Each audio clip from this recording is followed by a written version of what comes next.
ನಾನು ಚರಣ್ ಅಂತ, ನಮ್ಮ ವೈಫ್ ಪೂರ್ಣಿಮಾ ಅಂತ. ಸ್ಟಾರ್ಟಿಂಗ್ ನಾವು ಕನ್ಸೀವ್ ಆದಾಗ ನಾವು ಮೀಟ್ ಮಾಡಿದ ಡಾಕ್ಟರ್ ಬಂದು ಅಶ್ವಿನಿ. ಸೊ ಶಿ ವಾಸ್ ಇವ್ರಿಗೆ ಗೈನಕಾಲಜಿಸ್ಟ್ ಬಂದು ಅಶ್ವಿನಿ ಇದೆ. ಸೊ ಸ್ಟಾರ್ಟಿಂಗಿಂದ ಟಿಲ್ 3rd ಮಂತ್ವರೆಗೂ it was going normal. From 4th month ಸ್ವಲ್ಪ ಕ್ರಿಟಿಕಲ್ ಸ್ಟಾರ್ಟ್ ಆಯಿತು. ಒಂದು ಬೇಬಿಗೆ ಫ್ಲೂಯಿಡ್ ತುಂಬ ಕಡಿಮೆ ಇದೆ ಅಂತ ಹೇಳಿದರು. So from there it journey critical ಆಗ್ತಾನೆ ಹೋಯಿತು day by day. When it came to 7th month second ಬೇಬಿಯಲ್ಲೂ ಫ್ಲೂಯಿಡ್ ಕಡಿಮೆ ಇದೆ ಅಂತಂದರು.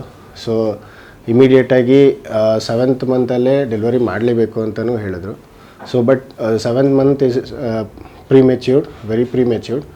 ಸೊ ಅಶ್ವಿನಿ ಡಾಕ್ಟರು ನಮಗೆ ಫಸ್ಟ್ ಸಜೆಸ್ಟ್ ಮಾಡಿದ್ದು ಕ್ಯಾಂಗ್ರೋ ಕೇರು, ಅಲ್ಲಿ ಶೇಖರ್ ಸುಬ್ಬಯ್ಯ ಸರ್ ಇದ್ದಾರೆ ಅಂತ.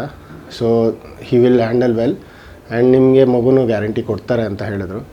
ಸೊ ಅದಕ್ಕೆ ನಾವು ಪ್ರಿಫರ್ ಮಾಡಿ ಕ್ಯಾಂಗ್ರೋ ಕೇರಿಗೆ ಬಂದ್ವಿ. ಸೊ ಡೆಲಿವರಿ ಇಲ್ಲೇ ಆಗಿದ್ದು. ಡೆಲಿವರಿ ಆಗಿದ ತಕ್ಷಣ ಫಸ್ಟ್ ನಮ್ಮ ಎರಡೂ ಬೇಬಿನ ತೋರಿಸಿದ್ರು. ಬಟ್ ಬೇಬಿ ಡೈರೆಕ್ಟಾಗಿ NICUಗೆ ಹೋಯಿತು. ವೇರ್ ಮಗು ವೆಯ್ಟು ತುಂಬ ಕಡಿಮೆ ಇತ್ತು.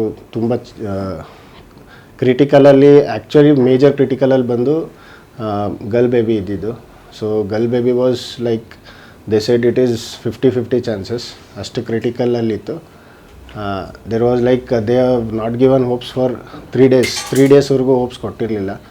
ಬಟ್ ಶೇಖರ್ ಸುಬ್ಬಯ್ಯ ಸರ್ ಅದ್ರ ಮೇಲೆ ಪರ್ಟಿಕ್ಯುಲರಾಗಿ ವರ್ಕ್ ಮಾಡಿ ನಮಗೆ ಸೇವ್ ಮಾಡಿಕೊಟ್ರು. ನಾವು ಈಗ ಆಲ್ಮೋಸ್ಟ್ 40 ಡೇಸ್ ಆಗಿದೆ. ರಾಮ್ಪ್ರಿಯಾ ಸರು, ಕಿಶೋರ್ ಸರು, ಶೇಖರ್ ಸುಬ್ಬಯ್ಯ ಸರು, ದಿಶಾ ಮೇಡಮು ಇವರೆಲ್ಲರೂ ಹ್ಯಾಂಡ್ಲಿಂಗ್ NICUಯಲ್ಲಿ ಸಖತ್ತಾಗಿ ಹ್ಯಾಂಡಲ್ ಮಾಡಿದ್ರು.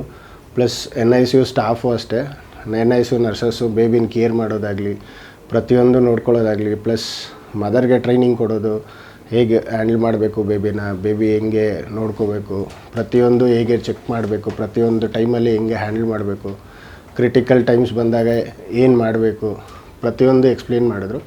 ಎಕ್ಸ್ಪ್ಲೇನ್ ಮಾಡಿ ನಮಗೆ ಈಗ ಆಲ್ಮೋಸ್ಟ್ ಡಿಸ್ಚಾರ್ಜ್ ಲೆವೆಲ್ ಬಂದಿದ್ವಿ. ನಾಳೆ ನಮಗೆ ಡಿಸ್ಚಾರ್ಜ್ ಆಗ್ತಿದೆ. So we are very happy that ನಮ್ಮ 2 ಬೇಬಿ ನಮ್ಮ ಕೈಯಲ್ಲಿದೆ ಅಂತ. Thank you.